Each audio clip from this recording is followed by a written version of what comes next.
Welcome, wonderful people. Today we bring you a truly heartwarming tale that began with a father's suspicion and blossomed into something extraordinary. This is the incredible story of an 8-year-old boy who seemed to disappear every night, and the tear-jerking secret his dad ultimately uncovered. Before we dive into this amazing journey, please take a moment to smash that like button, subscribe to our channel, and click the notification bell so you don't miss more inspiring videos like this one.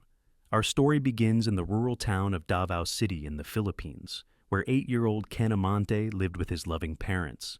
Even at such a young age, Ken was remarkably responsible. Every day he'd walk to school and back home. But his dad, Barry Amante, a hard-working car mechanic, began to notice a change. Ken was arriving home later and later. Barry was a man who understood the value of hard work. He ran a small business, and while some months were better than others, he poured himself into his work to support his family. He knew nothing in life was ever given for free. So, when his son started sneaking off after school, Barry felt a pang of concern. Had he missed something? Even though their middle-class families sometimes struggled, Barry always made sure Ken had a small allowance. It was important, he believed, to teach his son the value of money from a young age. But then, an even stranger detail emerged. Ken had been broke for the last 2 weeks. His allowance was gone, and he had no money for toys or treats. Alarm bells truly went off in Barry's mind. Where was this money going? After 2 weeks of his son's increasingly odd behavior, Barry's curiosity reached its peak. Enough was enough. Today, he decided to find out. He left the garage door slightly ajar while he worked, so he could monitor exactly when Ken came home. To his surprise, Ken walked down the driveway right on time. Barry watched the boy quietly open the gate and rush inside. But just 10 minutes later, Ken reappeared. He began to walk back down the road, and Barry noted that he still had his school backpack on his shoulders. But why? The way it sagged told the eagle-eyed dad that it was empty. Giving Ken a small head start, Barry began to follow. When the boy walked into the local grocery store, the curious dad watched from a distance and waited for him to reappear. When Ken emerged, that suspicious backpack was now bulging. Then, Ken took a left turn and continued walking further down the road. The familiar corner cafes gave way to pawn shops, scrap yards, and liquor stores. As he ventured deeper into the less reputable part of the neighborhood, Barry's suspicions ran wild. This was definitely no place for an 8-year-old boy. When Ken turned into a side road, Barry followed closely behind, carefully staying out of his sight. He peered around the corner and was bewildered by what he saw. His son was standing in the middle of an empty road. He watched the boy slowly lower himself into a crouching position, then pull something out of his backpack. Barry watched, mystified. What was he doing? Then he heard a low noise, a faint whine, and saw movement in the bushes on either side of the road. Suddenly, 3 scruffy animals loped out from their hiding places. They skittered and circled around the crouching boy. Barry didn't know what to make of what he was seeing, but suddenly, the spell was broken. His instincts kicked in, and he began to run. Barry reached Ken and immediately started to chase the pack of dogs away. But then, as he looked at the ground, he understood. There, laid out on disposable plates, were cans of dog food. The poor stray dogs weren't in the best condition. They were clearly malnourished, with patchy fur and ribs showing. "I'm embarrassed to say I was pretty disgusted at first," Barry later admitted. But his son was about to teach him a valuable lesson. The pups, whom Ken had named Brownie, Whitey, and Blackie, happily tucked into their food, their tails wagging with pure delight. Ken looked up to see his dad's stern, yet now softening face. He owed him an explanation. The little boy came clean, explaining that he'd used all his pocket money to buy as much food as he could.